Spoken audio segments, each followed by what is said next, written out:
जय हिंद दोस्तों।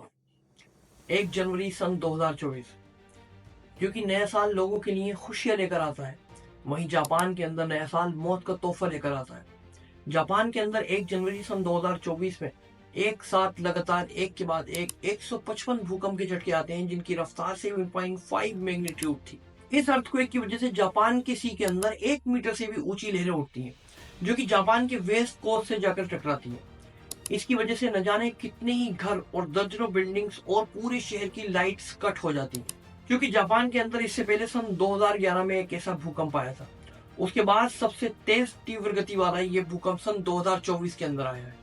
सवाल ये उठता है कि जापान के अंदर ही सबसे ज्यादा भूकंप क्यों आते हैं और इसके अलावा सुनामीज जापान के अंदर क्यों आती है। इसका बड़ा ही सीधा आसान सा जवाब है, क्योंकि जापान की भूगोलीय संरचना इस तरह की है कि वहां पर सबसे ज्यादा भूकंप आते हैं।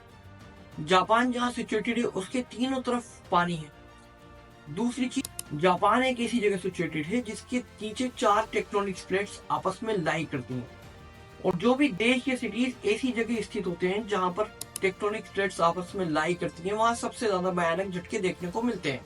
अगर आप धरती को गोल गोल घुमाकर देखोगे तो आपको पता चलेगा कि पूरी दुनिया के अंदर 12 मेजर टेक्टोनिक प्लेट्स मौजूद है। क्योंकि जापान एक ऐसी जगह सिचुएटेड है जिसके नीचे 4 टेक्टोनिक प्लेट्स ऑलरेडी मिलती हैं, इसीलिए जापान के अंदर सबसे ज्यादा भूकंप के झटके आते हैं। First Pacific, second Eurasian, third north American plate and fourth is Philippines plate.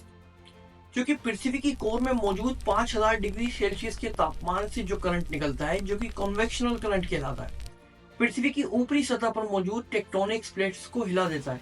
लेकिन मेजर टेक्टोनिक प्लेट्स के अंदर कुछ छोटी टेक्टोनिक प्लेट्स भी होती हैं।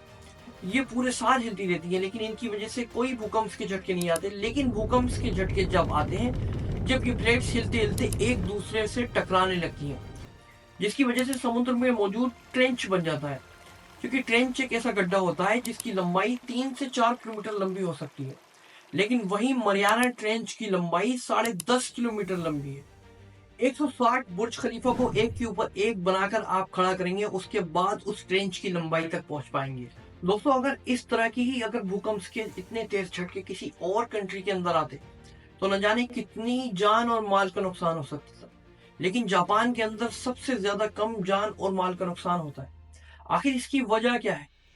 इसकी बड़ी ही आसान वजह है, क्योंकि जापान एक ऐसी टेक्निक का यूज करता है अपने घर और बिल्डिंग्स को बनाने के लिए, जो कि और बाकी जगहों पर यूज नहीं होती। क्योंकि जापान अपनी बिल्डिंग्स को बनाने के लिए, जो बड़ी बड़ी बिल्डिंग्स होती हैं, उसके नीचे वो स्प्रिंग्स के यूज करता है और फाउंडेशन में उसकी रबड़ का यूज करता है, जो कि अर्थक्वेक्स को कहीं ना कहीं बेहद ही कमजोर कर देती है। क्योंकि जब अर्थक्वेक्स आते हैं, इसका मतलब है कि पृथ्वी वाइब्रेट होती है, और उस वाइब्रेशन को रबड़ और स्प्रिंग्स बहुत हद तक कम कर देते हैं। क्योंकि जापान की जो सबसे ऊंची बिल्डिंग है उसके अंदर इसी तरह की टेक्निकल चीजों का यूज किया गया है। भूकंप के अंदर आज दिन आए इतने खतरनाक झटकों के बावजूद भी वो बिल्डिंग आज तक कभी नहीं गिरी। हाँ, वो शेक बहुत ज्यादा हुई, लेकिन गिरी कभी नहीं, क्योंकि उसके अंदर जिस टेक्निक का यूज किया गया है जापानीज लोगों के द्वारा, वो वही टेक्निक है। वो अपनी बिल्डिंग्स के फाउंडेशंस के अंदर lead and rubber and springs का यूज करते हैं। अगर ये जानकारी आपको अच्छी लगी है तो आप मेरे चैनल को सब्सक्राइब जरूर करिएगा और इस वीडियो को लाइक भी जरूर करिएगा।